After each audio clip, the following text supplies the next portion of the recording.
வணக்கம் ஃபோக்ஸ். ஐ அம் ஜெண்டா. இன்னைக்கு டே 9 of foundation face. காலையில எப்போதும் போல எந்திச்சு, இன்னைக்கு நல்லா ஃப்ரெஷ் அப் ஆயிட்டு, இன்னைக்கு ஒரு பேக் அண்ட் பைசெப் டேனால விறுவிறுன்னு கிளம்பி, எப்பயும் போல பிரேக்ஃபாஸ்ட்ட சாப்பிட்டு, இன்னைக்கு தான் எப்படியோ மறக்காம ஜிம் ஒர்க் அவுட் வீடியோ எடுத்துட்டேன். இன்னைக்கு வந்து ஆக்சுவலி நான் என்னோட ஒர்க் அவுட்ஸ் போடவே இல்ல. இன்னைக்கு கூட நெறைய பேர் வந்தாங்க. ஸோ அவங்க போட சொல்லி இதெல்லாம் போட்டேன். பேசிக்கா நான் இந்த மாரி ஒர்க் அவுட்ஸ் போட மாட்டேன். நான் எப்பயுமே ஒரே மாரி ஒர்க் அவுட்ஸ் தான் வீக்லி போட்டு அத ப்ராக்ரஸ் ஓவர்லோட் பண்ணுவேன். இது கொஞ்சம் டிஃபரெண்ட்டா இன்னைக்கு போட்டேன். ஸோ, அதுக்கப்புறம் எப்பயும் போல நம்மளுக்கு வேலைக்கு போற ஒரு கமிட்மெண்ட் இருக்கு. அது என்னன்றத இந்த வீடியோ எண்டுக்குள்ள நான் சொல்லிர்றேன். அதுக்கப்புறம் மதியானம் எக் அண்டு சத்து மாவு தான் நம்மளோட மதியானம் மீலா இருந்துச்சு. சாப்பிட்டு முடிச்சுட்டு திருப்பியும் வேலைக்கு போயிட்டுருந்தேன். போற வழியில இந்த ரோல்ஸ் ராய்ஸ் பார்த்தேன் நண்பர்களே. எனக்கு ஒரே அது மேல கண்ணு. ஒரு நாள் நம்ம கண்டிப்பா வாங்குறோம். ஸோ, அந்த கமிட்மெண்ட் என்ன அப்படின்றத நான் இப்ப கண்டிப்பா ரிவீல் பண்றேன். வேற ஒண்ணும் இல்ல. நம்ம ஒரு பெர்சனல் ட்ரெய்னிங்குள்ள போகப்போறோம். ஸோ, ஒரு லாங் டிராவல் நம்ம பண்ண போறோம். ஸோ, அதுக்காக தான் நான் காசு சேர்த்துட்டு இருந்தேன்.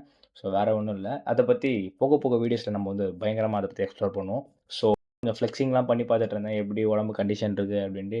பார்த்துட்டு இன்னைக்கு வந்து டேவ க்ளோஸ் பண்ணிக்கிட்டேன். இதுதான் என்னுடைய கேலரீஸ். ஸ்டில் இந்த foundation base. See you guys tomorrow. Bye bye.